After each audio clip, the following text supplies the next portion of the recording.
Assalamualaikum warahmatullahi wabarakatuh. Pemirsa MTA dimanapun Anda berada, kembali lagi bersama kami di program Seruan Khalifah. Assalamualaikum Pak Anom. Waalaikumsalam warahmatullahi wabarakatuh. Ya, kita masih membahas di khutbah huzur Pak. Yang mana pada kesempatan kali ini kita membahas khutbah huzur pada tanggal 23 November 2016. Pada saat itu Huzur Khalifatul Masih Al-Khamis sedang khutbah di Baitul Futuh London. Yang mana tema kita kali ini mengenai penganiayaan di jemaat, Pak. Dan spesifiknya sih ketika kita menerima penganiayaan itu gimana Huzur menganjurkan untuk kita untuk tetap teguh dan berdoa gitu. Nah, sebelum ke arah sana lebih lanjut, sebelumnya mungkin pemirsa MTA juga sudah menyadari bahwa komunitas Jemaat Ahmadiyah ini sudah beberapa kali mengalami penentangan oleh penentang-penentang di luar sana. Yang mana banyak oknum penentang di luar sana itu melontarkan tuduhan-tuduhan yang sama sekali jauh dari kenyataan, jauh dari sebenarnya. Mereka melakukan itu atas dasar ketidaksukaan ataupun perbedaan persepsi antara komunitas Jemaat Ahmadiyah dan yang mereka yakini. Nah, mungkin salah satunya yang paling besar adalah mengenai Nabi Isa alaihissalam sudah wafat dan juga Imam Mahdi yang ditunggu-tunggu oleh semua agama, semua umat di dunia ini sudah turun melalui sosok pendiri komunitas Jemaat Muslim Ahmadiyah. Nah, mungkin ini ya Pak akar dari kenapa penganiayaan di Jemaat Ahmadiyah itu sangat besar. Dan dalam khutbah ini Huzur mengutip dari Quran surat Al-An'am ayat 113 bahwa di sana itu isinya kurang lebih saya highlight itu setiap zaman, setiap fase ada utusan Allah Ta'ala itu pasti dimusuhi, pasti banyak penolakan. Nah, mungkin bisa dijelaskan lebih lanjut Pak, maksud dari dimusuhi dan penolakan itu seperti apa? Apakah konteksnya memang berurutan dari zaman sejarah Nabi Muhammad sampai sekarang atau seperti apa? Silakan Pak. Baik, jazakumullah Kang Fala. Benar, memang Huzur di dalam khutbah tersebut menjelaskan tentang bagaimana sih kalau para Ahmadi ini mendapatkan persekusi ya, atau penentangan-penentangan dari para penentang atau dari musuh di dalam jemaat. Di dalam setiap persekusi, di dalamnya pasti ada ketidakenakan. Ya, yang namanya dipersekusi kan pasti di sana ada kesedihan, ya, ada sesuatu yang merasa tidak enak dialami oleh, tidak adil. Ya, ada ketidakadilan dan lain sebagainya. Maka diperlukan ketabahan, juga diperlukan doa. Dan juga diperlukan ya tentu tindakan-tindakan apa yang harus dilakukan agar peristiwa itu tidak terulang kembali. Nah, memang di dalam khutbah tersebut Huzur menjelaskan bahwa di setiap utusan Allah Ta'ala itu akan ada penentangan-penentangan. Maka tadi disebutkan oleh Kang Falah ya di dalam Quran surah Al-An'am ya ayat ke-113. Jadi memang Allah Ta'ala sudah memberikan bentuk ujian bagi seorang utusan Allah Ta'ala dan juga bagi umat dari utusan itu. Akan ada penentangan-penentangan yang kalian hadapi. Nah, maka di dalam khutbah ini Huzur menjelaskan tuh secara panjang lebar bagaimana kita cara menyikapi penentangan-penentangan tersebut. Ya kan? Karena di dalam penentangan-penentangan itu tentu banyak sekali umat-umat di dalam, misalnya di dalam jemaat akan menanggapinya dalam berbagai macam cara.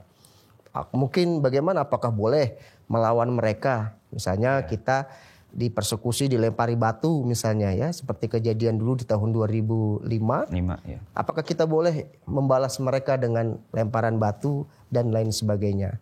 Nah, di dalam ayat tadi Allah Ta'ala telah berfirman kepada kita memang ada penentangan. Maka setiap umat dari utusan Allah Ta'ala itu harus bersiap, mempersiapkan diri. Nah, Huzur menyampaikan jika itu terjadi, caranya seperti ini. Maka di dalam ayat itu Allah Ta'ala melanjutkan firman-Nya, saya tinal ins wal jin. Nah, penentangnya itu berbentuk apa? Yaitu setan-setan yang dari manusia dan juga dari bangsa jin. Tetapi jin di sini bukan berarti jin makhluk halus ya, yang ditamsilkan itu bergentayangan, tidak, karena di dalam riwayat-riwayat tidak pernah Rasulullah SAW itu bermusuhan dengan jin-jin, tidak pernah ada syariah peperangan dengan jin-jin ya. Jin dan ins atau manusia ini dimaksudkan adalah ya dari kalangan bawah, masyarakat biasa maupun dari penguasa-penguasa pada zaman itu. Nah, penguasa-penguasa itulah kemudian memberikan penyampaian yang indah-indah ya untuk menipu manusia. Kan sekarang banyak sekali misalnya di dalam penentangan jemaat ya, baik itu dari kalangan bawah sampai kalangan penguasa gitu ya, menyampaikan fitnah-fitnah. Misalnya itu lawan saja Ahmadiyah ya, karena Ahmadiyah sudah menodai agama Islam. Ya, dengan kata menodai itu seperti dibisikkan angin-angin keindahan. Karena dia sudah melakukan penodaan di dalam agama Islam, maka bentuk perlawanan kamu ini adalah bentuk jihad di dalam Islam, dan kamu akan mendapatkan pahala yang besar dengan kamu melawan Ahmadiyah. Nah, itu kan sebenarnya bentuk-bentuk tiupan keindahan ya, karena setiap orang Islam pasti memiliki giroh, semangat untuk membela agamanya. Nah, itu ditiupkan agar apa? Agar bersemangat itu, agar dianggapnya sebuah perlawanan terhadap Ahmadiyah itu bentuknya keindahan. Padahal kata Allah Ta'ala itu adalah menipu bentuknya. Nah, itulah yang disampaikan oleh Huzur. Mungkin saya highlight dulu Pak terkait penentangan setiap zaman, setiap nabi, setiap rasul dan utusannya pada kondisi zamannya. Itu tujuan Allah Ta'ala menciptakan. Kenapa sih harus ada konflik di setiap zamannya itu apa ya? Kayak ya kan Allah Ta'ala sendiri kan menyukai kedamaian ya kan. Tujuannya bumi diciptakan untuk menciptakan kedamaian, cinta kasih. Nah, kenapa Allah juga menciptakan konflik dan perpecahan itu gitu? Kenapa nggak ya udah make it simple aja gitu loh Pak. Ya udah ini utusan dari saya, ya kalian ikut, ya udah dunia damai gitu. Kenapa harus ada pergejolakan di setiap zamannya itu? Tujuannya apa Pak? Ya, betul. Memang dunia ini Allah Ta'ala ciptakan memang bukan tanpa tujuan, ada tujuannya. Tujuannya agar manusia itu naik kelas.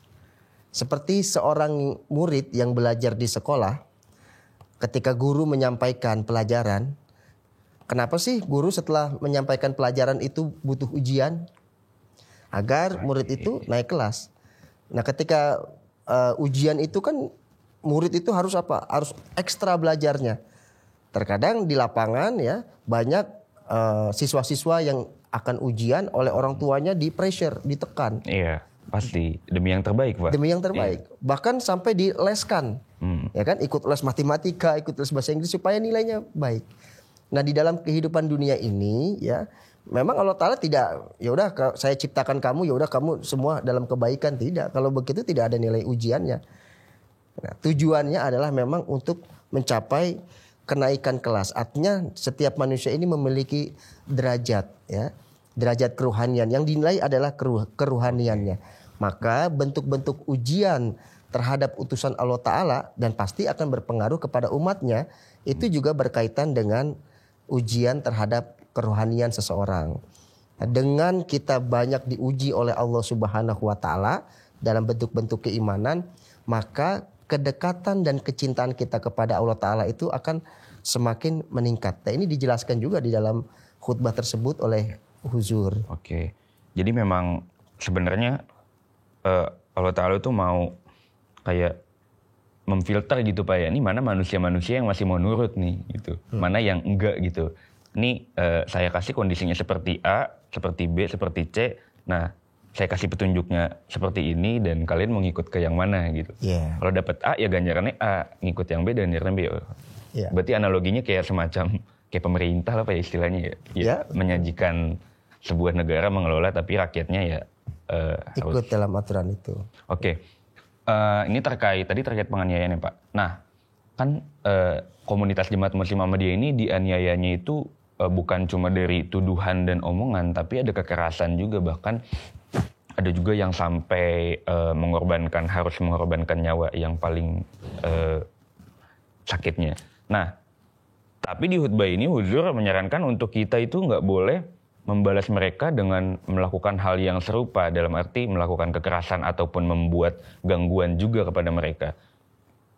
Nah, secara manusiawi saya berpikir logisnya itu nggak make sense, Pak, karena manusia kan punya rasa, manusia tuh punya sense of empatinya juga gitu. Ketika, jangankan saya nih, misalkan teman-teman kita diusik, kita pasti ada rasa andil untuk, wah saya nggak terima nih gitu hal ini terjadi.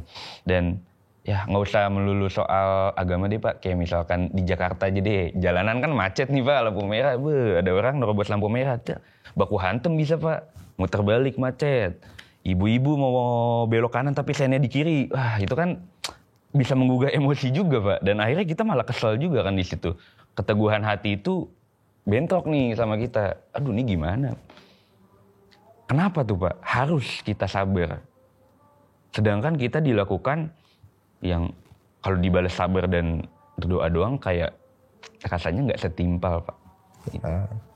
Betul, memang kalau takarannya adalah bentuk adil saja, maka betul tadi yang disampaikan oleh Falah seperti itu. Tetapi di dalam tingkatan kerohanian, tidak, manusia itu tidak hanya batasannya sampai adil, tapi harus berbuat ihsan, sampai juga kepada itaizil kurba, ya, memperlakukan segala sesuatu itu seperti saudara sendiri. Nah, di dalam Jemaat Ahmadiyah, Hadrat Masih Maud alaihissalam ini, Huzur sampaikan di dalam khutbah beliau bahwa memang beliau ini membawa warna yang baru, ya, di dalam kedatangan beliau sebagai seorang imam zaman. Coba Falah dan pemirsa MTA cermati di dalam tarikh Islam. Ketika peperangan dihabisi lagi dengan peperangan, seseorang diperangi. Pasti ketika dia diperangi, orang-orang yang masih hidup akibat dari perang itu, anak-anaknya, cucu-cucunya, pasti akan timbul rasa apa di dalam hatinya? Dendam. Suatu saat ketika akan ada kesempatan, saya akan gulingkan juga. Bagaimana? Iya. Boynya 5 tahun gue guling. Nah, dia pasti akan menyusun kekuatan untuk itu kan, untuk menggulingkan. Dan sejarah Islam sudah membuktikan, Islam melalui kerajaan-kerajaannya menggulingkan satu daerah, kemudian daerah itu akan bangkit menggulingkan lagi dengan berbagai macam cara. Jika tidak orang itu, anaknya atau cucunya. Artinya di sini kita mengambil pelajaran bahwa jika kekerasan kita balas dengan kekerasan, itu tidak akan pernah selesai. Maka Hadrat Masih Maud alaihissalam datang membawa warna yang baru. Kita tentu memiliki rasa empati, ya, terhadap orang yang menjadi korban terhadap persekusi. Tapi ini masalahnya bagaimana caranya. Nah, Huzur di dalam khutbah itu sedikit menyentil, ya, orang-orang yang di dalam kalangan Ahmadi yang tidak mau mengikuti pola atau cara bagaimana menghadapi persekusi di dalam jemaat. Bahkan Huzur dengan cukup keras menurut saya mengatakan bahwa orang yang tidak mengikuti cara daripada Hadrat Masih Maud, orang ini membuat kerusakan. Bahkan Huzur sampai katakan lebih baik orang ini pergi saja dulu dari jemaat itu, ya. Jika tidak ingin menggunakan cara-cara yang diajarkan oleh Hadrat Masih Maud. Untuk apa sih? Untuk menghilangkan tadi rasa dendam, ya. Rasa ingin balas dendam itu kan tidak akan pernah putus. Nah, maka oleh Hadrat Masih Maud diberikan tuh caranya. Bagaimana caranya? Yang pertama adalah ingat bahwa Hadrat Masih Maud adalah utusan Tuhan. Tadi di dalam surah Al-An'am kan didatangkan penentang-penentang. Maka ingat akan ada penentang dan kita harus terima itu. Oke, tergenapi nih berarti ya. Nah, dengan adanya penentangan tadi seperti Kang Falah bilang sampai ada yang meninggal orang-orang Ahmadiyah karena mempertahankan imannya, itu juga bukti bahwa Hadrat Mirza Ghulam Ahmad alaihissalam adalah betul-betul utusan dari Allah Ta'ala. Menggenapi surah Al-An'am ayat 113 tadi. Oke. Nah, yang kedua, setelah dia tahu bahwa dia adalah pengikut utusan daripada Allah Ta'ala juga, yaitu Hadrat Imam Mahdi di akhir zaman. Kemudian cara menyelesaikannya adalah dengan cara apa? Bukan dengan cara melawan dengan kekerasan, tetapi melalui apa? Kesabaran, ya, ketabahan, dan juga melalui doa. Oke. Ya, make sense sih Pak. Memang kalau nurutin ego dan hawa nafsu pasti nggak ada habisnya. Nggak ada habisnya. Iya, digusik senggol bacok, yang sini senggol bacok lagi nggak kelar-kelar ya. Iya, jadi berarti makanya ada satu quote yang bagus. iya, apa tuh Pak? Kemenangan yang sejati itu adalah di saat kita bisa memberikan sesuatu kepada orang yang memusuhi kita. Dan itu kemenangan sejati itu seperti itu. Jadi begitu udah disakitin kita tetap give gitu ke mereka ya. Ya, betul sekali. Ya memang konsep itu kayaknya emang nggak mudah ya Pak diterapin. Makanya tadi Allah menciptakan kelompok-kelompok di dalam manusia itu untuk ya mau ngikut apa enggak gitu ya. Oke, tapi sebelum kita ke tindakan-tindakan upaya untuk meminimalisir itu Pak, masih mungkin nggak sih Pak ada manusia yang sabar kayak gitu zaman sekarang? Di tengah-tengah dunia yang serba senggol bacok. Betul. Nggak bisa dibilang ya, kayak ya lah dinyinyirin dikit aja udah baper, disindir dikit baper, ujung-ujungnya ya senggol bacok, baku hantem tuh udah apa ya, meskipun oke sekarang mungkin undang-undangnya udah lebih ketat ya Pak, tapi saya kira kalau berkaitannya dengan sabar itu kan apa ya, tindakan-tindakan kecil yang emang itu membangkitkan amarah atau emosional orang tersebut itu bisa dibilang ya udah nih orang udah nggak sabar gitu, udah nggak punya rasa sabar gitu. Kira-kira masih ada nggak Pak, dan Allah menjanjikan itu nggak? Kalau misalkan masih ada nih orang yang sabar zaman sekarang, apa sih garansi dari Allah Ta'ala untuk kita yang ya udah tetap sabar dan doa, ntar gue kasih garansi gitu. Ya, memang betul apa yang disampaikan Kang Falah ya. Dunia ini sudah semakin memanas gitu ya. Sulit menemukan orang yang memiliki kesabaran tingkat dewa gitu ya, sulit. Dan benar memang fenomenanya seperti yang dijelaskan oleh Kang Falah. Huzur juga menyampaikan kenapa orang muslim bisa sebegitu apa ya, bengisnya ya terhadap sesama muslim yang lain. Padahal aturan di dalam Al-Quran kan tidak berubah. Sabda-sabda Nabi Muhammad SAW tidak berubah.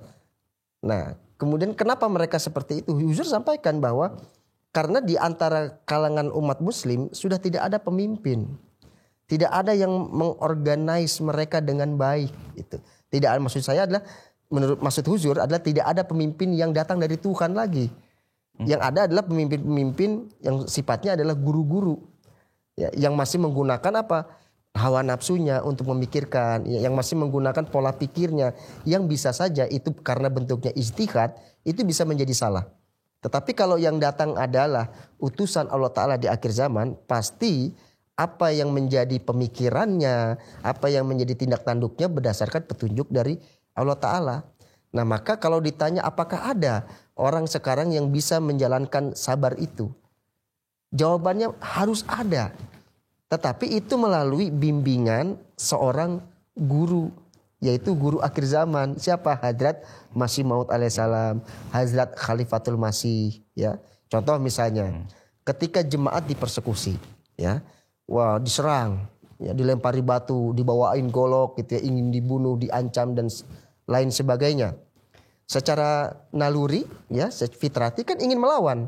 Pasti. Oh, kalau dia bacok, saya juga bisa bacok. Iya. Walaupun mungkin saya nanti mati, tapi saya lawan dulu, saya bacok dulu kan, gitu tadi ya. Betul.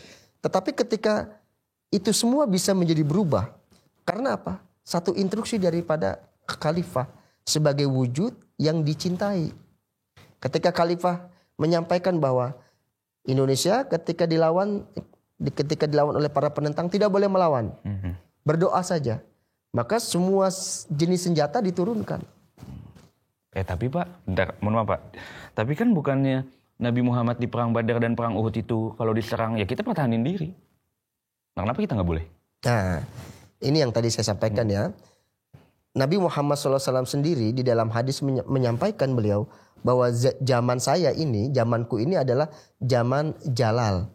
Dan nanti zaman utusanku di akhir zaman, yaitu Hadrat Imam Mahdi, itu adalah zamannya Jamal, yaitu kecantikan.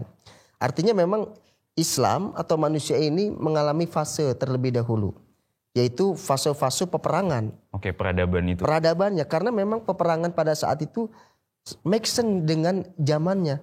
Yang dulu di sana tidak ada pemerintahan, tidak ada pasukan bersenjata, tidak ada lembaga hak asasi manusia, tidak ada kepolisian gitu ya. Berbeda sekali dengan zaman sekarang. Kalau zaman dulu mau diterapkan di zaman sekarang, coba kita pikir sendiri bagaimana jadinya. Itu ya. Dan ditambah lagi sejarah atau alasan kenapa Nabi Muhammad SAW melakukan peperangan. Itu memang bukan saja karena disenggol sedikit kemudian mau perang, enggak. Itu telah terjadi penganiayaan yang sungguh sangat mengenaskan begitu. Dan itu berdasarkan perintah dari Allah Subhanahu wa taala. Kan Nabi ketika melihat sahabatnya dianiaya, kan Nabi tidak langsung perintahkan Hadrat Umar langsung eksekusi lawan, kan tidak.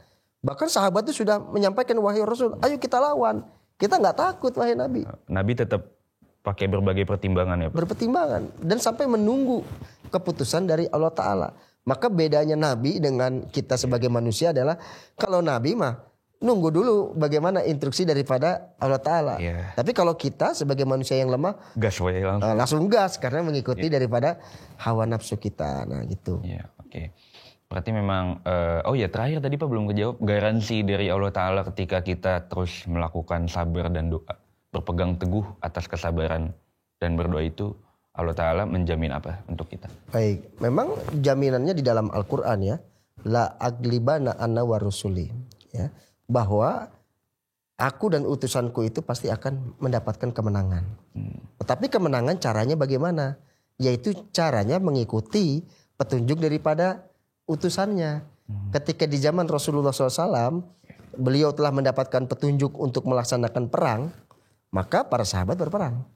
Nah, Hadrat Masih Maud alaihissalam mendapatkan petunjuk tidak boleh lagi berperang dengan senjata, nggak boleh. Maka yang kita ikuti adalah tidak boleh mengangkat senjata, melawan. Dan pada era kita dipimpin oleh Hadrat Khalifatul Masih Al-Khamis bin Nasir Al-Aziz. Dan beliau sangat melarang sekali untuk kita membalas cacian dengan cacian, makian dengan makian.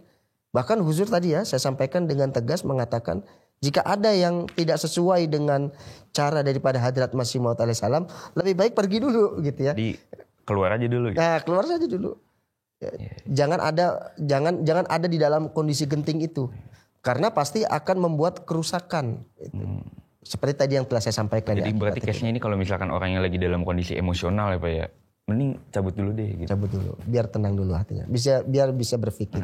Karena di zaman Hadrat Masih Maud, beliau memiliki banyak cara untuk bisa menetralisir, untuk bisa menggantikan peperangan ini dengan cara-cara yang lebih damai, lebih beradab sesuai dengan kondisi zaman pada saat ini.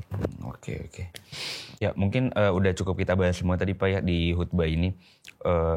Intinya yang saya tangkap adalah kita sebagai umat muslim dan khususnya Jemaat Muslim Ahmadiyah, kita harus terus berpegang teguh pada kesabaran, pada keimanan, dan juga nggak boleh putus dalam berdoa ya Pak ya, dalam menghadapi kacau balauan dan tuduhan-tuduhan besar dari penentang-penentang kita di luar sana. Itu cukup ya Pak. Jazakumullah mungkin atas pembahasan kita kali ini. Pemirsa MTA dimanapun berada, mungkin cukup sekian episode program Seron Khalifah kali ini. Wassalamualaikum warahmatullahi wabarakatuh.